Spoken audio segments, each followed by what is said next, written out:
నమస్తే ఫ్రెండ్స్, ముందుగా అందరికీ విశ్వస్సునామ ఉగాది శుభాకాంక్షలు. ఈరోజు వీడియోలో మా ఇంట్లో ఉగాది పండుగ ఎలా సెలబ్రేట్ చేసుకున్నాం అనేది ఈ వీడియోలో మీకు చూపిస్తాను. నా మార్నింగ్ రొటీన్ వచ్చేసి డైలీ 5కే స్టార్ట్ అవుద్ది. ఆ రోజు ఉగాది కాబట్టి ఎర్లీగా లేసాను. 4కే లేచి మొత్తం కంప్లీట్ చేసుకుంటున్నాను వర్క్స్ అన్నీ. ఫ్రెండ్స్, మీలో ఎవరైనా నా ఛానల్ కొత్తగా చూస్తున్నట్టయితే ప్లీజ్ సబ్స్క్రైబ్ చేయండి, లైక్ చేయండి, షేర్ చేయండి, కామెంట్ చేయండి. ముందుగా స్నానం చేసి వచ్చేసి గడపకి అండ్ ఇంటి ముందు ముగ్గేసేస్తున్నాను. నేను గడపకు ముగ్గు వేయాలనుకున్నప్పుడు కంపల్సరీ కూడా నేను స్నానం చేశాకే వేస్తానండి. ఎందుకంటే గడప మహాలక్ష్మితో సమానం. స్నానం చేయకుండా ముగ్గు వేయాలనిపించదు నాకు. నా అభిప్రాయం అది. నాకు మాత్రం స్నానం చేశాక గడపకు మాత్రం కంపల్సరీ ముగ్గేస్తాను. నాకైతే ముగ్గులు పెద్దగా రావండి. ఇక్కడ గడప మాత్రం వరిపిండితోనే ముగ్గు వేయాలి. అందుకే నేను వరిపిండితోనే అలా చిన్న చిన్న ముగ్గులు వేస్తాను.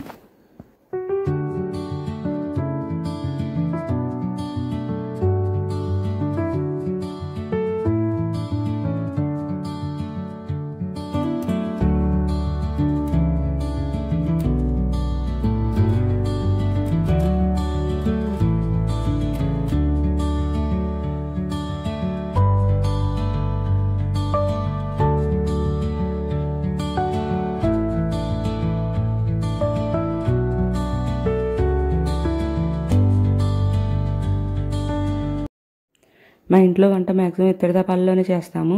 ప్రసాదం చేయాలనుకున్నప్పుడు ఇత్తడి తపాలకి ఇలా పసుపు రాసి బొట్టు పెడతాము.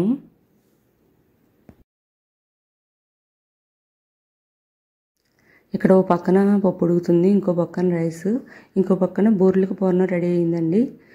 మా ఇంట్లో మ్యాక్సిమం పండగలకి ఆవు పాలతో పరమాన్నం తయారు చేస్తానండి. ఇదైతే ఆవు పాలతో పరమాన్నం తయారు చేస్తాను. పాలు పోస్తున్నాను గిన్నెలో.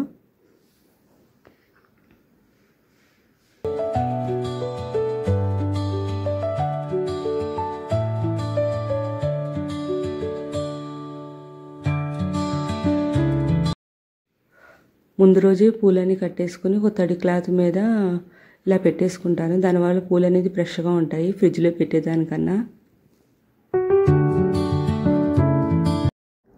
చాలా సింపుల్గా చిన్న ముగ్గేసానండి ఇక్కడ.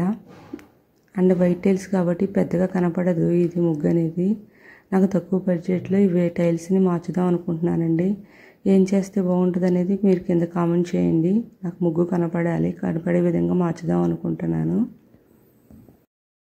మొదటిగా ఉగాది పచ్చడి రెడీ చేసేసి దేవుడికి పెట్టేసాము.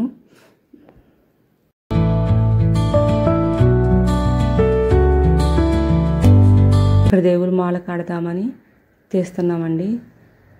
నాకు కృష్ణయ్య తండ్రికి కంపల్సరీ మాల పెట్టడం అంటే చాలా ఇష్టం. ఇలాగ నా చేతులతోనే నేనే కట్టి మాల పెడతాను కంపల్సరీ.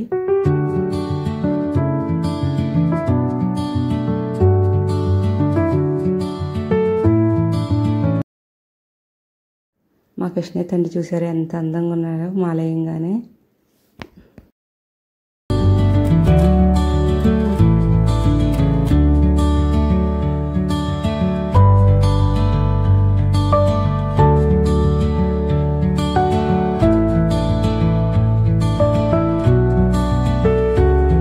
ఈరోజు మాత్రం పెద్దలకు బట్టలు పెట్టుకుంటామండి మా ఇంట్లో. సో అందుకే ఈరోజు బూరెలు, పులిహార, పరమాన్నం ఇలాగ అన్ని రకాల వంటలు తయారు చేసి దేవుడి ముందు పెట్టుకుంటాము బట్టలతో పాటు.